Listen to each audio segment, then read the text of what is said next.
शाळेतनं बोलते मॅडम. हम्म. तुमच्या मुलाला बरं आहे? बरं वाटतंय का आता? बर बरं झालं रे. बरं आहे ना तो आता? हो, एकदम व्यवस्थित आहे. बर बर बर चालेल. मी त्याला घ्यायला कोणाला तरी पाठवते, नाही तर आम्ही बहीण भाऊ येतो त्याला घ्यायला. हो, ठीक आहे, चालतंय. चालते चालते, ठीक आहे ठीक आहे. बरं झालं रे देवा लेकराला बरं वाटायला लागलं, नाही तर लय काळजी लागली होती मला पांडुरंगा. बरं झालं रे दादा, तू देवानी धावून आलास. 10 वर्ष झाले मी तुझ्या संग बोलत नव्हते, चुकलं माझं, मला माफ कर. आज मला कळालं सख्खा आणि परक कोण. तायडे तुला बोलल्यावर राग येईल.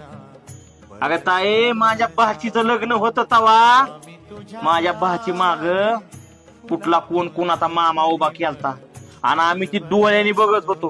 काय वाटलं असेल आमच्या जीवाला? हा,